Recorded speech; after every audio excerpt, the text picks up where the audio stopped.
So, good morning guys. Magandang umaga Pilipinas. Yan. So, patapos na tayo guys sa ginagawa nating 3 meters na Vietnam kite. Okay. So, nakatapos ko lang buuin yung kanyang buntot. Ito guys. Yan. Yan ang kanyang buntot guys. Yan.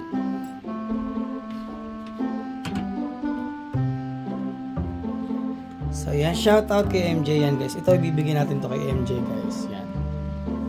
Yan. So, si MJ guys is yung bata na nakakasama ko dito sa amin. Yan. Kung mapapanood nyo guys sa aking video, sa aking content sa Facebook, meron tayo nabigyan ng Vietnam kite at yun ay si Rafi. Yan. So, si Rafi yung kauna-una natin binigyan ng Vietnam kite at ito naman guys is mapupunta naman kay MJ. Yan guys. So, ito guys is 3 meters. Yan. So, bubuin ko siya later.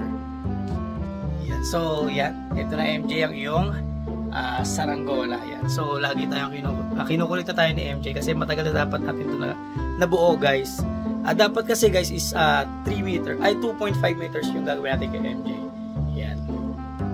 So, same dapat nang gagawin natin yung kay Rafi. Kung ano yung ibigay natin kay Rafi, yung dapat yung ibibigay din natin kay MJ. Unfortunately guys, is ang nangyari is mas gusto ni MJ na mas maganda o mas okay, super quality yung magiging tela na ibibigay natin sa kanya or bubuin natin sa kanya. Kaya si MJ guys is nag-ipon ng pera. Yan, tapos ibinigay niya sa atin para pandagdag ba. Ganun na sabi niya sa akin na ibuo ko daw siya ng ripstop, yung magandang quality na tela. Tapos yun ang ibibigay ko sa kanya. So nagdagdag siya sa atin. At more than nga tayo guys, ay bumili nga tayo guys sa ating kaibigan. Iba yun guys, meron kasi ako guys na kinukuhanan sa Vietnam na tela, pinapatayan tayo ng tela. Pero medyo busy guys kasi si Puwong, yung friend natin sa Vietnam, kasi may pinapagawa tayo doon na 4 meters at mga 2 meters guys. So abangan nyo guys yung mga 2 meters na gagawin natin. So napakadami guys na nagpipm sa akin kung meron pa tayong 2 meters. Ito na guys, abangan nyo guys yung gagawin natin 2 meters para sa mga naghahanap ng mga budget talaga. And so abangan nyo guys. Siguro hindi ako magpapareserve ng mga ganon guys, 2 meters na Vietnam kite.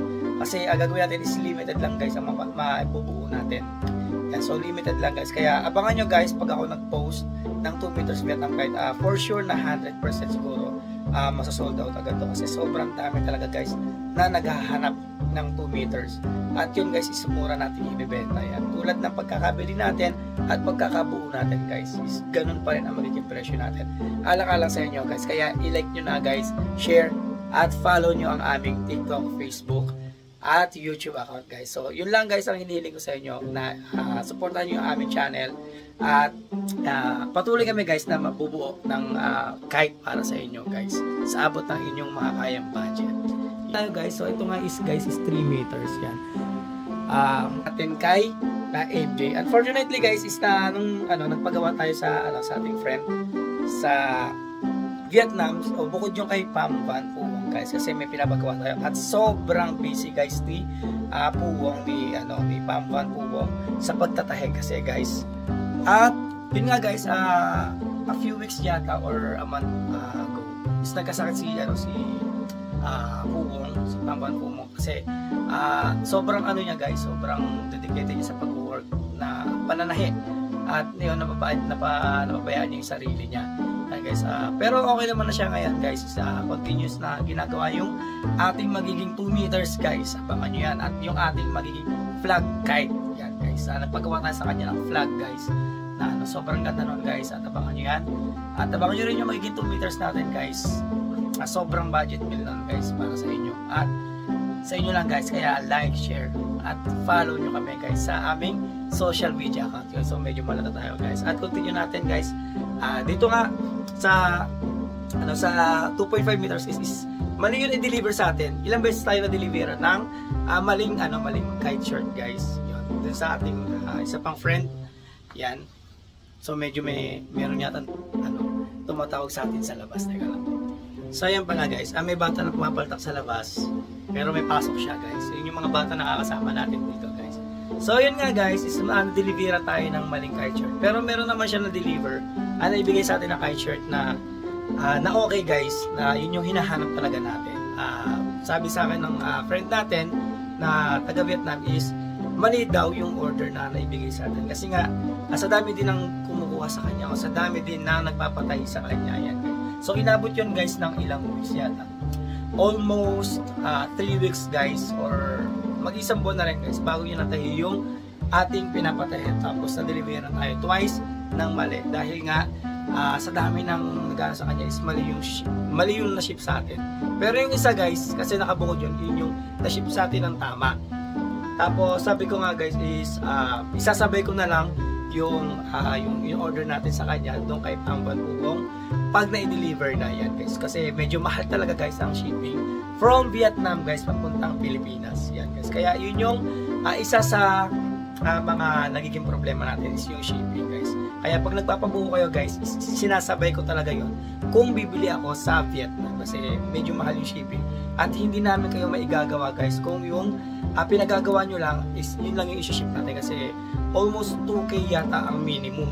Yan guys, kung magpapadala tayo or yan magpapabuo kayo ng 3 meters guys o kaya 2.5 meters at gusto nyo i-rush at ayaw nyo na makapaghintay or hindi nyo gusto makapaghintay o gusto nyo agad magawa yung mismong nyo Vietnam kahit is gagastos tayo guys ng minimum 2K para lang ma-ship yung inyong materials na bubuuin natin. Yan guys, kaya ang ginagawa ko guys is pag bibili ako yun yung sinasabay natin as long as na kaya sinasabi ko sa kanila na kung makakapaghintay kayo yan, kung magpapabuo kayo at makakapaghintay kayo is goods yun guys kasi makakatipid tayo at yun nga ang gusto natin guys is makatipid tayo para maibuo natin yung mga nagpapagawa yan guys. So sa mga nagtatanong guys is libre guys ang pagbuo ko sa Vietnam Guide yan.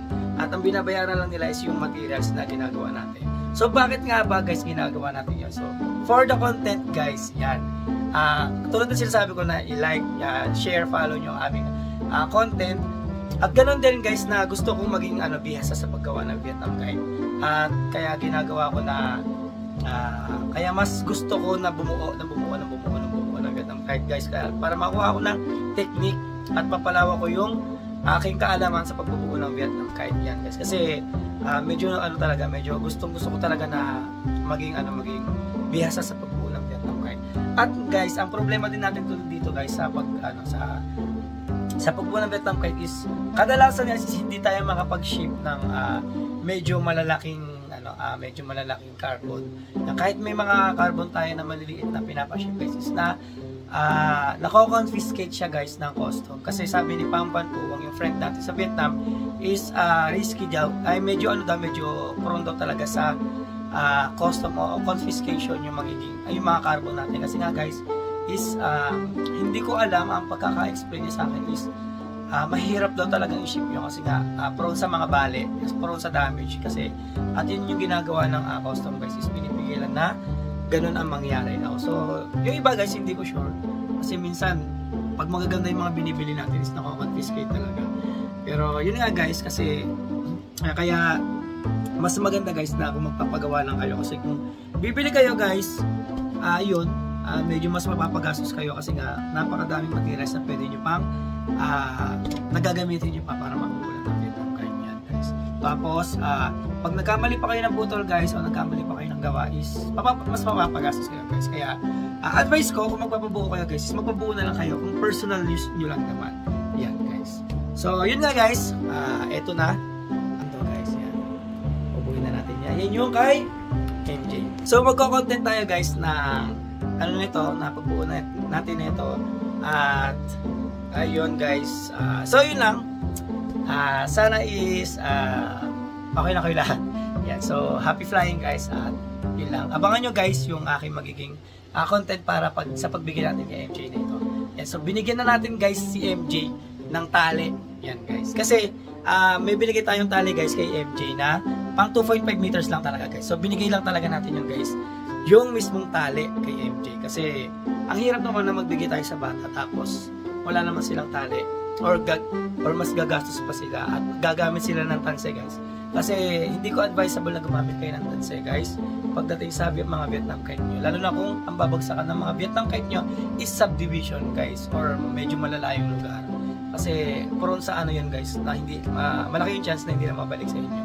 So yung mga guryon guys na gawa natin is madalas hindi na nababalik yung pa kaya guys na gawa sa carbon o mahaling kite guys. Yan. So binigyan sana natin ng tali guys, kasi 2.5 meters yung binigay natin, pang 2.5 meters. At yun nga guys, kasi gustong-gusto na ni MJ, hindi na siya makapaghintay na magkaroon ng kite. Yan guys. Kaya sinabi sa akin, Daryl, pwede ba na ito na lang ibuo mo sa akin? Sabi ko sa kanya, sige, meron ako ditong kite shirt na pang 3 meters. Kung gusto mo, yun na lang yung gagawin natin sa'yo. Kasi meron akong pinapatahi guys na custom design talaga para sa kanya na fishbone design, tapos blanco yung gitna, tapos may pangalan niya. Yun ang gusto ko ipatahi. At yun na yung sinabi natin na ipapatahi natin. Pero sabi ni MJ na siguro ito na lang po Daryl na 3 meters kasi gusto na rin niya magpalipad yan guys. Kasi nga mga bata guys, at gusto talaga na nila makapagpalipad sa saranggola. Kaya ginawa na natin itong 3 meters guys para kay MJ. Ano niya guys, yan. So yan, malaki yan guys. Tapos, yung tali natin guys na isang ganito. Ito kasi guys is pang 3 meters. Yan, medyo malaki yung tali at medyo mahal talaga yan guys. Promise, mahal talaga siya guys. Ang sakit sa bulsa. Kaya nga sinasabi ko sa inyo na kung bubuo kayo ng mag-invest na rin kayo sa inyong saranggola, mag-invest na rin kayo sa inyong tali kasi mas mahirap na kung malagwan tayo guys o maputulan tayo ng tali. At kinuha ko nga sa kanya guys kay MJ yung tali na manipis. Sabi ko, ibalik mo na lang sa akin yung manipis na tali at ibibigay ko na lang sa iyo yung makapal kong tali. Yan. Kaya guys, ibigay sa atin ni MJ yung manipis na tali. Ito guys, yan nakalasada. Ayan, nakalasada ba. So binigyan natin siya guys. Ito yung binigyan natin sa kanya guys, na tali. Yan guys. So ito yung binigyan natin sa kanyang tali guys. Yan, bago lahat yan guys, yung mga binigyan natin tali sa kanila. Yan, so ilagay natin yan dyan. Binigyan din natin guys si Rafi ng tali yan. So yung mga bata na binigyan natin sa saranggola is binigyan din natin ng tali. So dahil sila yung araw-araw natin nakakasama at araw-araw nating yun nakakapagpalipad nakasama guys. So binigyan natin sila at marami-rami pa tayong bibigyan guys ng mga bata kasi sila yung mga nakakasama natin dito guys. At yun nga guys, continue follow, share, and like yung ating mga videos and content para masuportahan nyo kami guys sa pagbuo ng aming o makapagpatuloy kami sa pagbuo ng saranggola para sa lahat yan guys. So continue supporting our channel yan guys. So kita-kits guys at abangan nyo ang aking content na para dito kay MJ.